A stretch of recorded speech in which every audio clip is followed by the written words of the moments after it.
وَلَقَدْ يَسَّرْنَا الْقُرْآنَ لِلذِّكْرِ فَهَلْ مِن مُّدَّكِرٍ۔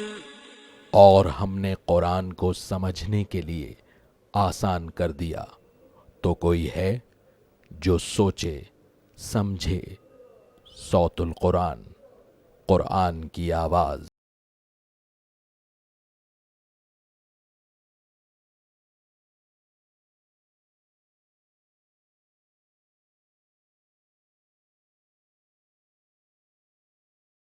نحمده ونصلي على رسوله الكريم اما بعد فاعوذ بالله من الشيطان الرجيم بسم الله الرحمن الرحيم قل انما انا منذر وما من اله الا الله الواحد القهار صدق اللہ العظیم۔ سورہ صاد آیت نمبر 65 سے ہم اپنا مطالعہ شروع کر رہے ہیں۔ اب یہ سورہ مبارکہ کا آخری رکوع ہے۔ اس میں آدم علیہ السلام کے واقعے کو بیان کیا گیا ہے اور نافرمانوں کو عذاب کی وعید اور ڈراوا سنایا گیا ہے۔ قل انما انا منذر، اے نبی صلی اللہ علیہ وسلم فرما دیجئے بے شک میں ایک خبردار کرنے والا ہوں۔ وما من الہ الا اللہ الواحد القہار، اور اللہ کے سوا کوئی معبود نہیں، وہ اللہ واحد ہے، زبردست ہے۔ رب السماوات والارض، رب ہے آسمانوں اور زمین کا، وما بینہما، اور جو کچھ ان دونوں کے درمیان ہے، العزیز الغفار، غالب ہے، بہت بخشنے والا ہے۔ قل هو نبأ عظیم، اے نبی صلی اللہ علیہ وسلم فرما دیجئے کہ وہ ایک بڑی خبر ہے، مراد ہے قیامت۔ انتم عنہ معرضون، تم اس سے اعراض کرتے ہو۔ ما کان لی من علم بالملأ الاعلی اذ یختصمون، مجھے کچھ خبر نہیں ہے عالم بالا کی کہ جب وہ آپس میں بحث کر رہے ہوتے ہیں۔ مراد ہے کہ فرشتے کہ جن کے آپس میں بھی کبھی کچھ مباحثے ہو جایا کرتے ہیں، تو اللہ کے رسول صلی اللہ علیہ وسلم فرما رہے ہیں کہ مجھے اس کا علم نہیں ہے۔ ان یوحیٰ الی الا انما انا نذیر مبین، میری طرف تو بے شک یہی وحی کی جاتی ہے کہ میں واضح طور پر خبردار کرنے والا ہوں۔ اب آدم علیہ السلام کا واقعہ شروع ہو رہا ہے۔ اذ قال ربک للملائکۃ انی خالق بشرا من طین، یاد کرو جو تمہارے رب نے کہا فرشتوں کو کہ میں مٹی سے ایک انسان کو بنانے والا ہوں۔ اب یہ 7ویں اور آخری مرتبہ قرآن حکیم میں واقعہ آ رہا ہے۔ فَإِذَا سَوَّيْتُهُ وَنَفَخْتُ فِيهِ مِن رُوحِي، بس جب میں اسے درست کر لوں یعنی مکمل کر لوں اس کی تخلیق اور اس میں اپنی روح میں سے کچھ پھونک دوں، فَقَعُوا لَهُ سَاجِدِينَ، تو اے فرشتوں تم اس کے سامنے سجدہ ریز ہو جانا۔ فَسَجَدَ الْمَلَائِكَةُ كُلُّهُمْ أَجْمَعُونَ، تو سجدہ کیا فرشتوں نے، تمام کے تمام نے اکٹھے ہو کر۔ یہ تاکید کا اسلوب اس مقام پر، کلہم سب کے سب، اجمعون تمام کے تمام، سب نے سجدہ کیا، الا ابلیس سوائے ابلیس کے، استکبر وکان من الکافرین، اس نے تکبر کیا اور وہ کفر یعنی انکار کرنے والوں میں سے ہو گیا۔ قال یا ابلیس، اللہ تعالیٰ نے فرمایا کہ اے ابلیس، ما منعک ان تسجد لما خلقت بیدی، تجھے سجدہ کرنے سے کس چیز سے روکا؟ اسے کہ جسے میں نے اپنے دونوں ہاتھوں سے پیدا کیا۔ یہاں اللہ تعالیٰ نے خاص طور پر ذکر کیا کہ آدم علیہ السلام کو یعنی اس انسان کو اللہ نے اپنے دونوں ہاتھوں سے پیدا کیا، اور اسی میں اس طرح بھی اشارہ ہے کہ اللہ تعالیٰ نے دونوں عالم انسان میں جمع کر دی۔ ایک عالم امر ہے جس سے متعلق فرشتے، وحی اور انسانی روح ہے، اور ایک عالم خلق ہے، اس کے علاوہ باقی تمام مخلوقات۔ انسان وہ مخلوق ہے جس میں عالم خلق بھی ہے، جیسے کہ حیوانی وجود دیگر جانوروں کا، انسان کا بھی ایک حیوانی وجود ہے، ناک، آنکھیں، کان وغیرہ، اور اس میں عالم امر کی بھی ایک شے ہے، اس میں اللہ کی روح میں سے بھی کچھ پھونکا گیا ہے۔ تو یہ خاص ہے اللہ کی تخلیق کا شاہکار انسان۔ استکبرتا، کیا تو نے تکبر کیا ہے؟ ام کنت من العالین، یا تو اپنے آپ کو بڑا سمجھنے والوں اور بلند درجے والوں میں سے؟ قال انا خیر من، اس سے کہا میں اس سے بہتر ہوں۔ خلقتنی من نار وخلقتہ من طین، اللہ تو نے مجھے آگ سے پیدا کیا ہے اور اسے مٹی سے پیدا کیا ہے۔ یہ تکبر کے اندر آ گیا۔ قال فخرج منها فانک رجیم، اللہ تعالیٰ نے فرمایا کہ پس تو یہاں سے نکل جا کہ تو مردود ہے، یعنی تجھے رد کر دیا گیا ہے اللہ تعالیٰ کی رحمت سے۔ وان علیک لعنتی الی یوم الدین، اور بے شک تجھ پر میری لعنت رہے گی قیامت کے دن تک۔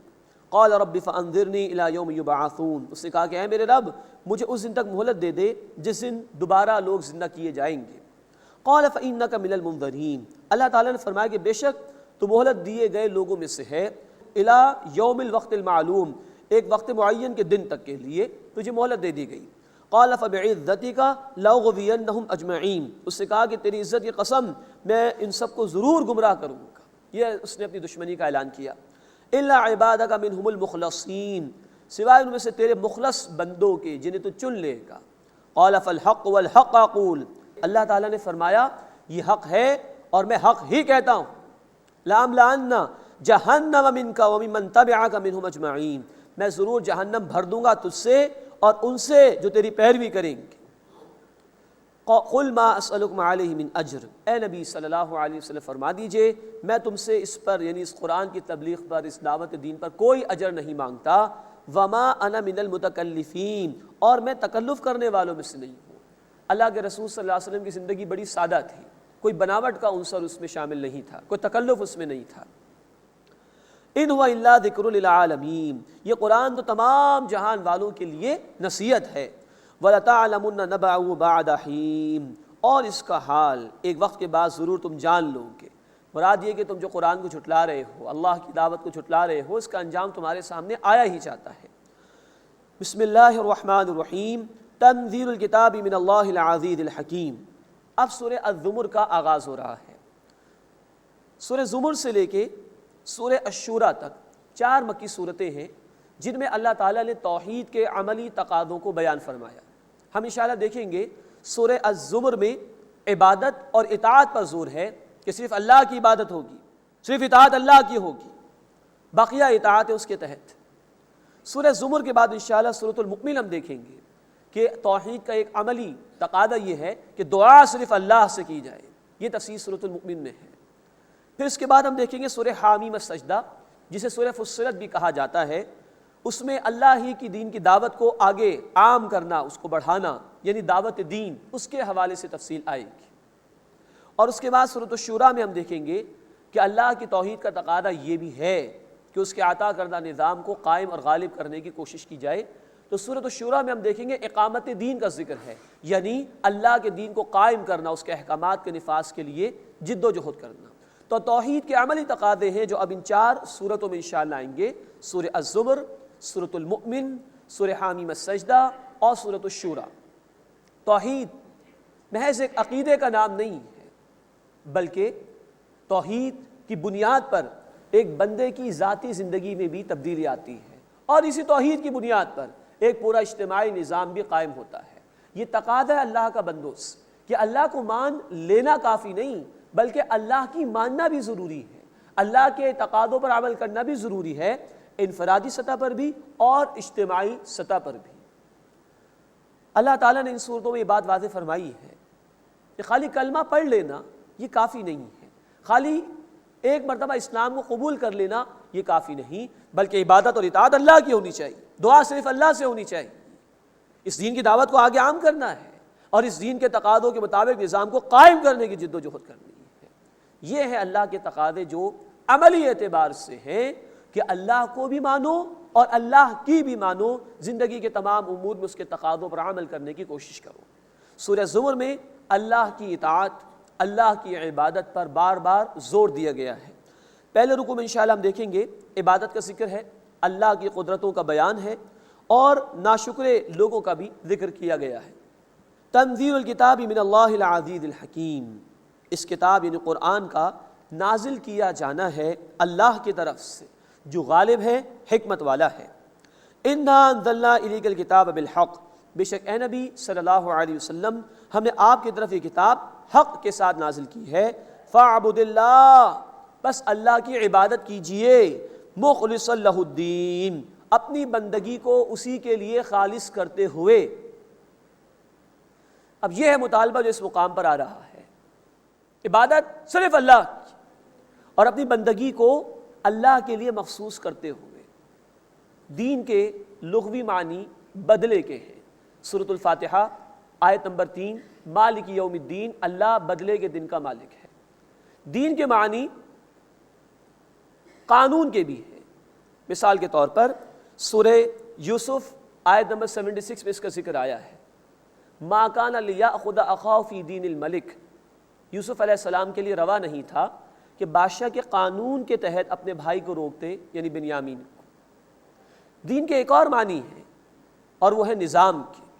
سورہ انفال آیت نمبر 39 اور سورۃ البقرہ آیت نمبر 193 میں کہا گیا کہ قتال کرو تاکہ کوئی فتنہ باقی نہ رہے، وَيَكُونَ الدِّينُ كُلُّهُ لِلَّهِ، اور دین، نظام زندگی صرف اللہ کے لیے ہو جائے۔ اور دین کے چوتھے معنی ہیں اطاعت کے، اس مقام پر یہاں پر آیا فَاعْبُدِ اللَّهَ، عبادت کرو اپنے رب کی، مخلصا لہ الدین، اپنی بندگی کو، اپنی اطاعت کو اسی کے لیے خالص کرتے ہوئے۔ تو دین کے معنی بدلے کے، بدلہ، ریوارڈ اینڈ پنشمنٹ کسی قانون کے تحت ہوتا ہے، تو دین کے معنی قانون کے بھی ہیں۔ قانون کو امپلیمنٹ کرنے کے لیے، انفورس کرنے کے لیے، لاگو کرنے کے لیے نظام کے سسٹم کی ضرورت ہے، تو دین نظام کے معنی میں بھی استعمال ہوتا ہے، اور نظام وہی نظام کہلانے کا مستحق ہے جس کی کہ اطاعت اور پیروی کی جا رہی ہو، تو لفظ دین اطاعت کے معنی میں بھی استعمال ہوتا ہے۔ یہاں کہا جا رہا ہے فَاعْبُدِ اللَّهَ، اللہ کی عبادت کرو، مخلصا لہ الدین، اپنی بندگی، اپنی اطاعت کو اسی اللہ کے لیے مخصوص کرتے ہوئے۔ یہ ہے توحید کا عملی تقاضا۔ 24 گھنٹے کی زندگی میں اللہ کی بات مانو، انفرادی سطح پر بھی، اجتماعی سطح پر بھی۔ یہ ہیں جو ہمارے دین کے انقلابی تقاضے ہیں۔ بدقسمتی مسلمانوں کی عظیم اکثریت کی یہ ہے کہ ہم یہ سمجھ بیٹھے کہ ہم نے کلمہ پڑھ لیا ہماری بخشش ہو گئی، معاذ اللہ ثم معاذ اللہ۔ صحابہ کی زندگیاں دیکھیے رضی اللہ تعالی عنہ اجمعین، دن رات محنت ہو رہی ہے اللہ کے دین کی خاطر۔ کیا انہیں یہ بات معلوم نہیں تھی؟ نہیں، انہیں حق معلوم تھا کہ محنت کرنے کے بعد جنت کی امید رکھو اللہ سے۔ ہمیں غلط فہمی ہے کہ ہم نے کلمہ پڑھنے کے بعد سمجھ لیا کہ ہماری بخشش ہو جائے گی، بہت بڑی غلط فہمی ہماری، بہت بڑی غلط فہمی ہماری۔ پوری زندگی میں اطاعت مطلوب ہے۔ قرآن کہتا ہے سورۃ البقرہ آیت نمبر 208 ادخلوا فی السلم کافۃ، اسلام میں پورے کے پورے داخل ہو، it's a whole package, complete package, پورا پورا اسلام لے کر آؤ۔ اور سورۃ البقرہ آیت 85 میں کہا گیا کچھ باتوں کو مانو گے، کچھ کو نہیں مانو گے تو یہ قابل قبول نہیں، اس پر دنیا میں ذلت اور رسوائی اور آخرت میں شدید عذاب اللہ کی طرف سے۔ یہ ہے توحید کا عملی تقاضا۔ لوگ آسان سمجھتے ہیں مسلمان ہونا کہ کلمہ پڑھ لے تو ہماری بخشش ہوگی، نہیں بھائی، نہیں، محنت کرنی ہے، انفرادی سطح پر بھی اللہ کی اطاعت اور اجتماعی نظام میں بھی اللہ کی اطاعت، جس کے لیے تقاضا آئے گا انشاءاللہ سورۃ الشورى آیت نمبر 13 میں اقیموا الدین، دین کو قائم کرو، ولا تتفرقوا فیہ، اور اس کے بارے میں کسی شک اور شبہے میں مبتلا نہ ہو جائے۔ اللہ ہمیں پوری زندگی میں اپنی اطاعت کی توفیق عطا فرمائے اور اسی کے ہو رہنے کی توفیق عطا فرمائے۔ ذاتی حیثیت میں فوراً ہمیں عبادت کرنی چاہیے اللہ کی۔ جہاں قرآن نے کہا نماز ادا کرو ہم کر سکتے ہیں، کوئی منع تو نہیں، کسی نے روکا تو نہیں۔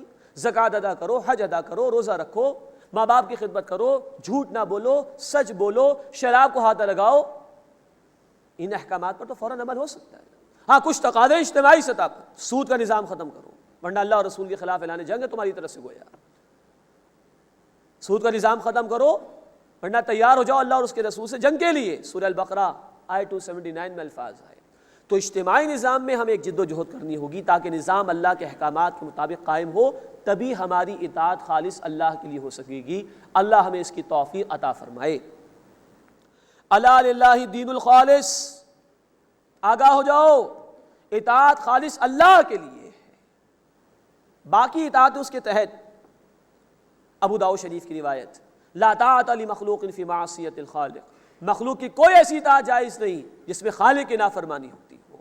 بندوں کے حقوق ہیں لیکن سب سے بڑا حق اللہ کا ہے، اللہ کے دین کا ہے۔ الا للہ الدین الخالص، آگاہ ہو جاؤ، اطاعت خالصتاً اللہ کے لیے ہے۔ والذین اتخذوا من دونہ اولیاء، اور جو لوگ اس اللہ کے سوا دوست بناتے ہیں، ما نعبدهم الا لیقربونا الی اللہ زلفیٰ، وہ کہتے ہیں ہم صرف اس لیے ان کی عبادت کرتے ہیں کہ وہ قربت کے درجے میں اللہ کا مقرب بنا دیں گے، ہمیں یہ ہمیں اللہ کے قریب کر دیں گے، اس لیے ان کو پکارتے ہیں۔ بتوں کی پوجا پاٹ ہوا کرتی تھی کہ یہ بت اللہ کے ہماری سفارشی ہو جائیں گے، یہ ہمیں اللہ کے قریب کر دیں گے۔ اللہ نفی فرما رہا ہے اس کی، فرمایا ان اللہ یحکم بینہم فیما ہم فیہ یختلفون، بے شک اللہ ان کے درمیان فیصلہ فرما دے گا جس بارے میں وہ اختلاف کرتے تھے، کہ پکارنا ایک اللہ کو جائز، اللہ کے سوا کوئی کسی اور کو پکارنے کی بات کرتا ہے، اس کی حاکمیت میں شرکت کرنے کی بات کرتا ہے، وہ شرک کر رہا ہے۔ ان اللہ لا یہدی من هو کاذب کفار، بے شک اللہ تعالیٰ کسی جھوٹے کو، کسی ناشکرے کو ہدایت نہیں دیتا۔ لو اراد اللہ ان یتخذ ولدا لاصطفى مما یخلق ما یشاء، اگر اللہ چاہتا کہ بنا لے اولاد تو اپنی مخلوق میں سے جو اس نے پیدا فرمائی جس کو چاہتا چن لیتا۔ سبحانہ، وہ اس سے پاک ہے۔ هو اللہ الواحد القہار، اور وہ اللہ یکتا ہے، زبردست ہے۔ خلق السماوات والارض بالحق، اللہ نے پیدا فرمایا آسمانوں اور زمین کو بامقصد طور پر۔ یکور اللیل علی النہار، اللہ رات کو دن پر لپیٹ دیتا ہے۔ ویکور النہار علی اللیل، اور دن کو رات پر لپیٹ دیتا ہے۔ وسخر الشمس والقمر، اور اس نے سورج اور چاند کو مسخر کر دیا، یعنی لوگوں کی خدمت پر لگا دیا۔ یہاں فرمایا کہ اللہ رات کو دن پر لپیٹ دیتا ہے، اور اللہ دن کو رات پر لپیٹ دیتا ہے۔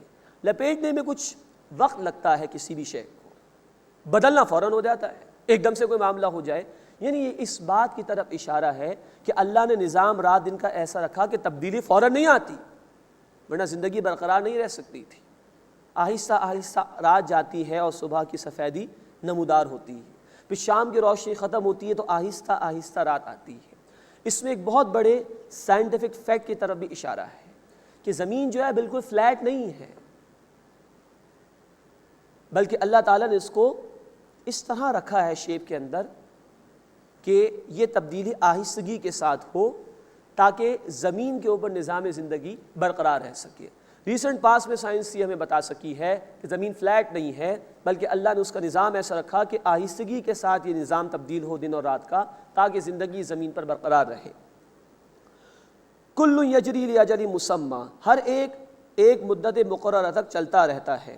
الا هو العزیز الغفار، آگاہ ہو جاؤ وہ اللہ غالب ہے، بہت بخشنے والا بھی ہے۔ خلقکم من نفس واحدہ، اس نے تمہیں ایک جان سے پیدا کیا، یعنی آدم علیہ السلام۔ ثم جعل منها زوجها، پھر اللہ نے ان سے ان کا جوڑا بنایا۔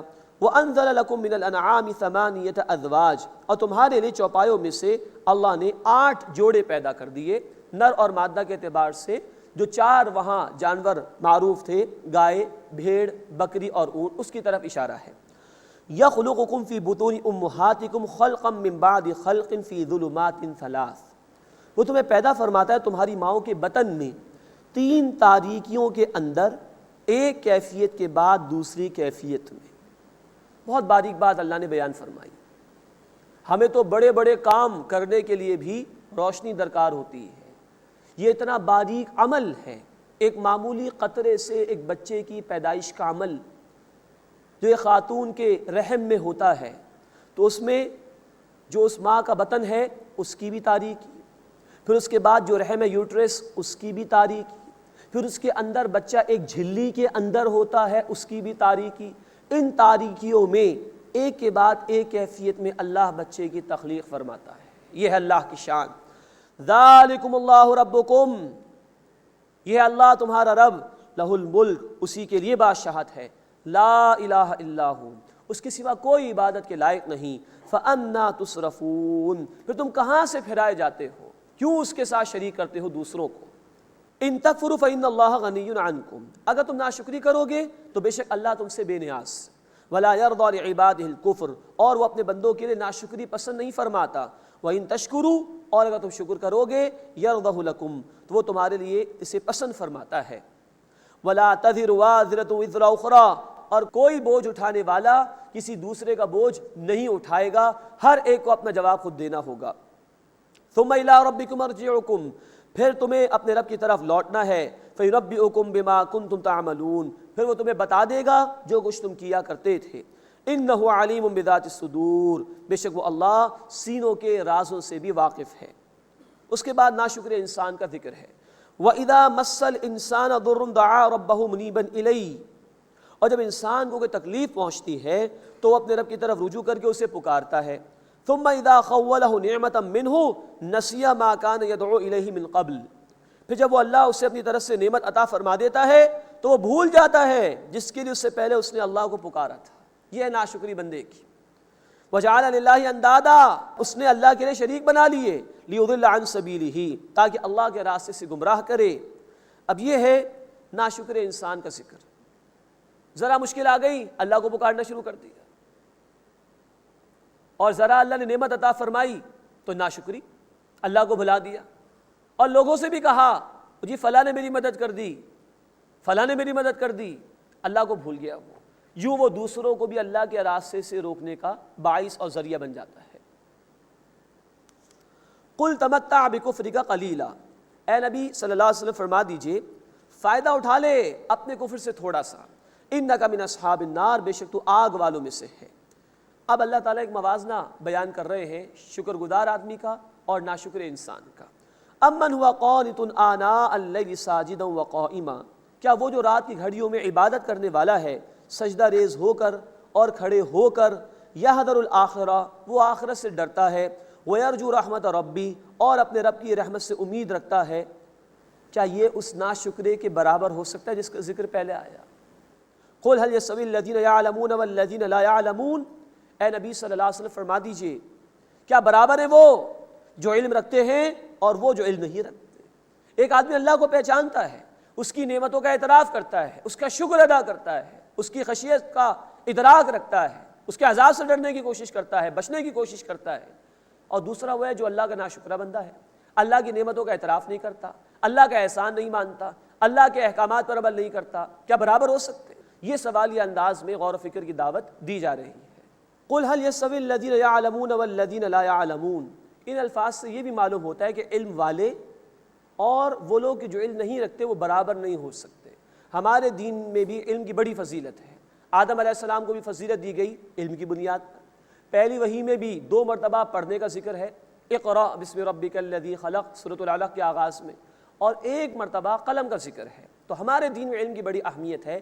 اللہ میں سب سے بڑا علم یعنی قرآن کا علم حاصل کرنے کی توفیق عطا فرمائے. انما یتذکر اولو الالباب, بے شک نصیحت تو وہی لوگ قبول کرتے ہیں جو عقل والے ہیں. اس کے بعد اس سورہ مبارکہ کا دوسرا رکوع شروع ہو رہا ہے. اس میں نیک اور برے لوگوں کا ذکر ہے اور بشارات بھی دی گئی ہیں اہل ایمان کے لیے, اور برے لوگوں کا انجام بھی بیان کیا گیا ہے. قل یا عباد الذین آمنوا اتقوا ربکم, اے میرے نبی صلی اللہ علیہ وسلم میرے ان بندوں سے فرما دیجیے جو ایمان لائے, اتقوا ربکم, اپنے رب کا تقوی اختیار کرو. دیکھیے مکی صورتوں میں خطاب کا انداز یہ ہوتا ہے قل یا عبادی الذین آمنوا, اے نبی صلی اللہ علیہ وسلم میرے ان بندوں سے فرما دیجیے جو ایمان لائے. جبکہ مدنی صورتوں میں جب ایک امت بن چکی تھی مدینے میں جا کر, خطاب ہوتا ہے یا ایھا الذین آمنوا کے الفاظ میں. قل یا عباد الذین آمنوا اتقوا ربکم, اے نبی صلی اللہ علیہ وسلم میرے ان بندوں سے فرما دیجئے جو ایمان لائے اپنے رب کا تقوی اختیار کرو, اس کی نافرمانی سے بچو. للذین احسنوا فی ہذہ الدنیا حسنہ, جن لوگوں نے اس دنیا میں عمدہ اعمال کیے ان کے لیے بھلائی ہے. وارض اللہ واسعہ, اور اللہ کی زمین وسیع ہے. یہ ہجرت کی طرف بھی اشارہ ہے, ہجرت کرنے والوں کو بھی اللہ اجر عطا فرمائے گا. انما یوفی الصابرون اجرهم بغیر حساب, بے شک اللہ تعالیٰ صبر کرنے والوں کو ان کا اجر بغیر حساب کے عطا فرمائے گا, پورا پورا عطا فرمائے گا. دیکھیے صبر کی اہمیت بیان ہوئی. باقی اعمال کا معاملہ ہے کہ اللہ فلاں عمل پہ اتنا ثواب دیں گے, فلاں عمل پہ اتنا ثواب دیں گے. صبر کے متعلق فرمایا کہ اللہ بغیر حساب کے اجر عطا فرمائے گا. اس آیت میں اللہ تعالیٰ نے صبر کی فضیلت بیان فرمائی. بقیہ اعمال کا تو معاملہ ہے کہ فلاں عمل کا اتنا نتیجہ ملے گا, لیکن صبر کے متعلق کہا جا رہا ہے کہ اللہ بغیر حساب کے اجر عطا فرمائیں گے.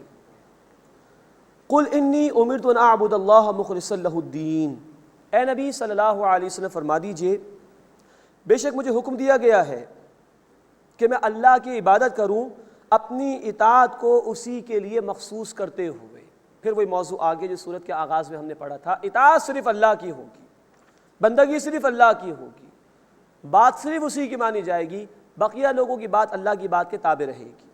وَأُمِرْتُ لِأَنْ أَكُونَ أَوَّلَ الْمُسْلِمِينَ, اور مجھے حکم دیا گیا ہے کہ میں مسلمانوں میں سے فرما برداروں میں سے پہلا ہو جاؤں. قل انی اخاف ان عصیت ربی عذاب یوم عظیم, اے نبی صلی اللہ علیہ وسلم فرما دیجئے بے شک میں ڈرتا ہوں اگر میں نافرمانی کروں اپنے رب کی ایک بڑے دن کے عذاب سے. قل اللہ اعبد مخلصا لہ دینی, اے نبی صلی اللہ علیہ وسلم فرما دیجئے میں اسی کے لیے اپنی بندگی کو خالص کر کے عبادت کرتا ہوں یعنی اللہ. فاعبدوا ما شئتم من دونہ, بس تم جس کی چاہو عبادت کر لو اس اللہ کے سوا. قل, اے نبی صلی اللہ علیہ وسلم فرما دیجئے ان الخاسرین الذین خسروا انفسهم واہلیہم یوم القیامہ, بے شک خسارہ اٹھانے والے لوگ وہ ہیں جنہوں نے خسارے میں ڈالا اپنے آپ کو اور اپنے گھر والوں کو قیامت کے دن۔ الا ذالک هو الخسران المبین، آگاہ ہو جاؤ یہ سب سے بڑا واضح خسارہ ہے۔ یہ بہت سخت آیت ہے قرآن کی۔ وہ لوگ جو خود نافرمانی کرتے ہیں اور اپنے گھر والوں کو بھی نافرمانی کے راستے پر چلاتے ہیں، ان کی دینی تربیت کا اہتمام نہیں کرتے، ان کو اللہ سے قریب کرنے کی کوشش نہیں کرتے، گھر میں نافرمانی کے کام ہو رہے ہوتے ہیں وہ روکنے کی کوشش نہیں کرتے، تو وہ خود بھی جا رہے جہنم میں، اپنے گھر والوں کو بھی ساتھ لے کر جا رہے ہیں۔ یہ سب سے بڑے خسارے والے جو خود بھی جہنم میں جائیں گے اور اپنے گھر والوں کو بھی جہنم میں لے کے جائیں گے۔ قرآن نے ہمیں کہا سورہ التحریم آیت نمبر 6، یا ایھا الذین آمنوا قوا انفسکم واہلیکم نارا، اے وہ لوگ جو ایمان لائے ہو اپنے آپ کو اور اپنے گھر والوں کو جہنم کی آگ سے بچاؤ۔ اللہ تعالی ہمیں خود نیک بننے کی توفیق عطا فرمائے اور ہمیں اپنے گھر والوں کو بھی دین کی دعوت دینے کی توفیق عطا فرمائے۔ اللہ ہمیں خود برائی سے بچنے کی توفیق عطا فرمائے اور ہمیں اپنے گھر والوں کو بھی برائیوں سے بچانے کی توفیق عطا فرمائے۔ لہم من فوقہم ظلل من النار، ان کے لیے ان کے اوپر سے آگ کے سائبان ہوں گے، آگ ان پر چھا جائے گی۔ ومن تحتہم ظلل، اور ان کے نیچے سے بھی آگ کی چادریں ہوں گی، ہر طرف سے آگ ہی آگ ہوگی۔ اللہم اجرنا من النار، اللہم اجرنا من النار، یہ آگ برحق ہے جس کو اللہ نے بار بار بیان کیا، اور یہاں کیفیت ہے ہر طرف سے آگ ہی آگ ہوگی، اوپر بھی آگ نیچے بھی آگ۔ اللہم اجرنا من النار، اے اللہ ہمیں آگ کے عذاب سے محفوظ فرما۔ ذالک یخوف اللہ بہ عبادہ، یہ ہے جس سے اللہ اپنے بندوں کو ڈراتا ہے۔ یا عبادی فاتقون، اے میرے بندوں میرا تقوی اختیار کرو، میری نافرمانی سے بچو۔ والذین اجتنبوا الطاغوت، اور جن لوگوں نے طاغوت سے اجتناب کیا، ان یعبدوہا، کہ اس کی عبادت کریں، وانابوا الی اللہ، اور جنہوں نے رجوع کیا اللہ کی طرف، لہم البشریٰ، ان کے لیے بشارت ہے۔ فبشر عباد، بس اے نبی صلی اللہ علیہ وسلم میرے بندوں کو خوشخبری سنا دیجیے۔ طاغوت سے مراد ہر وہ شخص، ادارہ، قانون، حکومت جو اللہ کے احکامات کے مقابلے میں اپنی بات منوائے، اور طاغوت کی عبادت یہ ہے کہ اللہ کے حکم کے مقابلے میں کسی اور کا حکم مانا جائے، چاہے وہ ایک انسان کا ہو، کسی ادارے کا ہو، کسی حکومت کا ہو، اللہ کے مقابلے میں کسی کا حکم مان لینا یہ اس کی عبادت ہو جائے گی۔ تو فرمایا کہ اے میرے نبی صلی اللہ علیہ وسلم میرے ان بندوں کو بشارت دیجئے جنہوں نے طاغوت سے اجتناب کیا اور اللہ تعالیٰ کے حکم پر عمل کیا، کہ ان کے لیے بشارت ہے۔ الذین یستمعون القول فیتبعون احسنہ، وہ جو پوری توجہ سے بات کو سنتے ہیں اور پھر اس کی بہترین طریقے سے پیروی کرتے ہیں، یعنی قرآن کو توجہ سے سنتے ہیں اور عمدگی کے ساتھ اس کی پیروی کرتے ہیں۔ اللہ تعالیٰ ہمیں قرآن کو سمجھ کر پڑھنے کی بھی توفیق عطا فرمائے اور پوری زندگی میں اس کے احکامات پر عمل کرنے کی توفیق عطا فرمائے، ان کے لیے بشارت ہے۔ ورنہ جو قرآن کو چھوڑ چکے ہیں، جو قرآن کی پیروی نہیں کرتے، ان کے لیے بشارت نہیں ہے۔ اولئک الذین ھداھم اللہ، یہ وہ لوگ ہیں جنہیں اللہ نے ہدایت عطا فرمائی، واولئک ھم اولو الالباب، اور یہی لوگ عقل والے ہیں۔ افمن حق علیہ کلمۃ العذاب، تو کیا جس پر عذاب کی وعید ثابت ہو گئی، افانت تنقذ من فی النار، تو اے نبی صلی اللہ علیہ وسلم کیا آپ اس کو بچا لیں گے جو آگ میں گرنے والا ہے؟ ظاہری بات ہے کہ ایسے لوگوں کا تو کوئی حامی نہیں ہوگا۔ اب ان کے مقابلے میں نیک لوگوں کا ذکر ہے، لیکن الذین اتقوا ربہم، لیکن جن لوگوں نے تقوی اختیار کیا اپنے رب کا، انہیں اللہ کی نافرمانی سے بچے، لہم غرف من فوقہا غرف مبنیۃ، ان کے اوپر بنے ہوئے بالا خانے ہیں، یعنی محلات پر محلات ہیں، ڈبل اسٹوریز بھی ہوں گے اس کے اندر، تجری من تحتہا الانہار، ان محلات کے نیچے نہریں جاری ہوں گی۔ وعد اللہ، اللہ کا وعدہ ہے، لا یخلف اللہ المیعاد، اللہ وعدے کے خلاف نہیں کرتا۔ اللہم انا نسألک الجنہ، اے اللہ ہم تجھ سے جنت کا سوال کرتے ہیں، اے اللہ ہمیں اپنے متقی بندوں میں شامل فرما جو تیری نافرمانی سے بچنے کا اہتمام کرتے ہیں۔ الم تر ان اللہ انزل من السماء ماء، کیا تم نے نہیں دیکھا کہ اللہ نے آسمان سے پانی اتارا، فسلکہ ینابیع فی الارض، پھر اسے چشمے بنا کر زمین میں چلایا، ثم یخرج بہ زرعا مختلفا الوانہ، پھر اس سے مختلف رنگوں کی کھیتی اللہ تعالیٰ نے نکالی، طرح طرح کی فصلیں ہیں، طرح طرح کے پھل ہیں۔ ثم یہیج فتراہ مصفرا، پھر وہ خشک ہو جاتی ہے، پھر تم اسے دیکھتے ہو کہ وہ زرد ہو جاتی ہے، فصل پک گئی، اس کو کاٹا نہیں گیا تو اب وہ زرد ہو جاتی۔ ثم یجعلہ حطاما، پھر وہ اللہ اسے چورا چورا کر دیتا ہے۔ ان فی ذلک لذکری لأولی الالباب، بے شک اس میں نصیحت ہے عقل والوں کے لیے۔ یعنی جس طرح پودا بڑا ہوتا ہے، فصل لہلہانا شروع کر دیتی ہے، ایک وقت آتا ہے کہ وہ زرد پڑ جاتی ہے، ریزہ ریزہ ہو جاتی ہے۔ انسان کا معاملہ بھی یہی ہے کہ اللہ نے انسان کو پیدا کیا، وہ اپنی جوانی کو پہنچتا ہے، بہت خوش ہوتا ہے جب اس کی صلاحیتیں اپنے عروج پر ہوتی ہیں، لیکن ایک وقت آتا ہے کہ اس کی عمر ڈھلنا شروع ہو جاتی ہے اور بالآخر اس انسان کو موت آ ہی جاتی ہے۔ تو جیسے اس فصل کو دوام نہیں ہے، انسانی زندگی کو بھی دوام نہیں، یہ زندگی عارضی ہے، فانی ہے، لوٹ کر اللہ کی طرف جانا ہے۔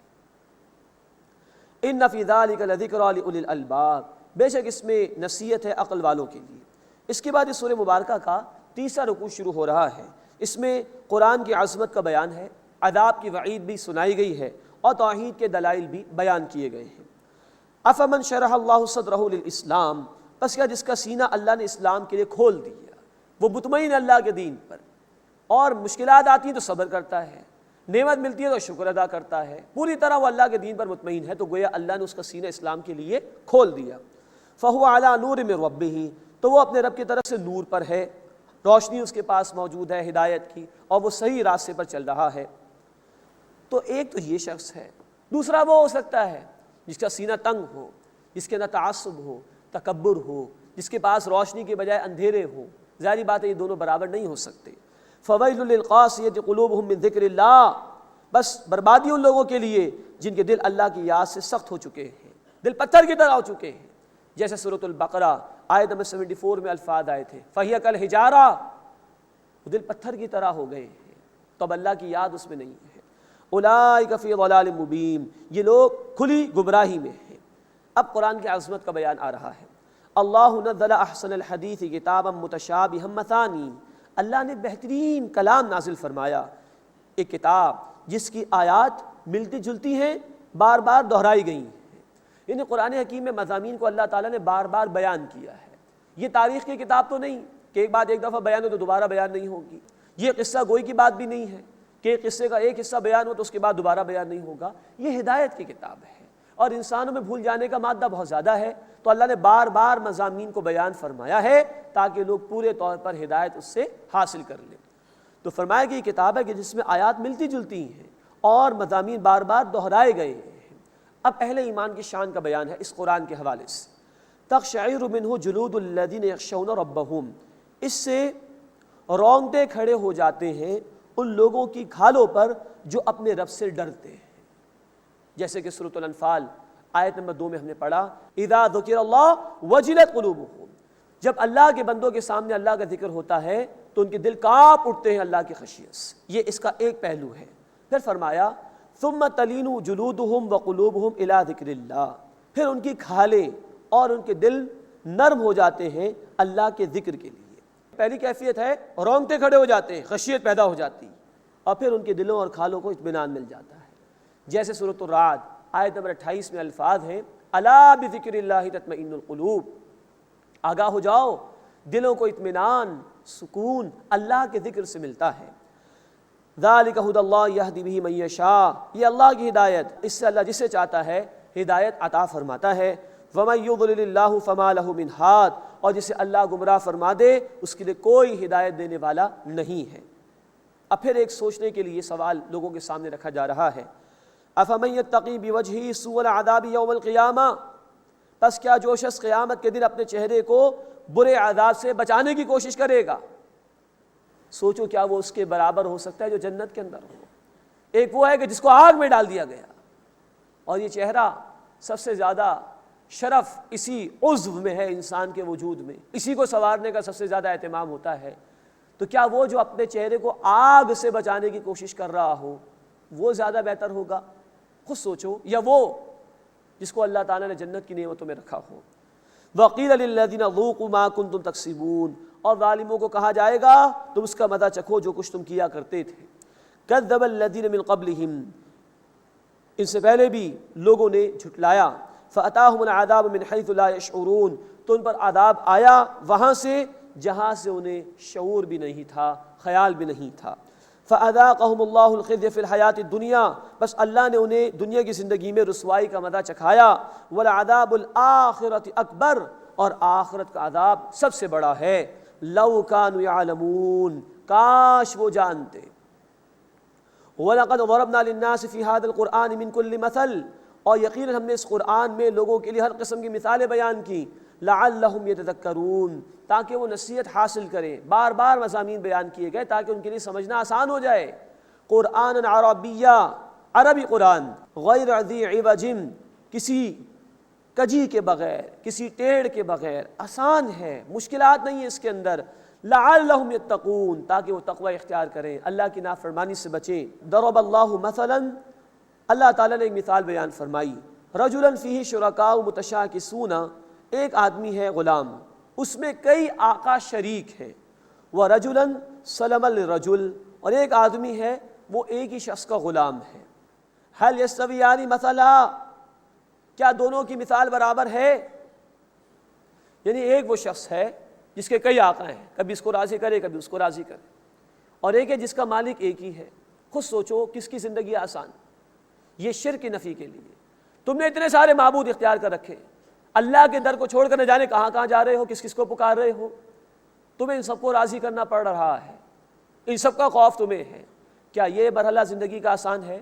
یا وہ زندگی آسان ہے کہ جو ایک اللہ کو پکارے، اسی کا تقوی اختیار کرے، اسی سے امید وابستہ رکھے، اسی کا خوف رکھے؟ خود سوچو کیا یہ مثالیں برابر ہو سکتی ہیں؟ الحمدللہ، تمام شکر، تمام تعریف اللہ کے لیے ہے۔ بل اکثرهم لا يعلمون، بلکہ ان میں سے اکثر علم نہیں رکھتے۔ انک میت، بے شک اے نبی صلی اللہ علیہ وسلم آپ انتقال کرنے والے ہیں، وانہم میتون، اور وہ بھی مر جائیں گے۔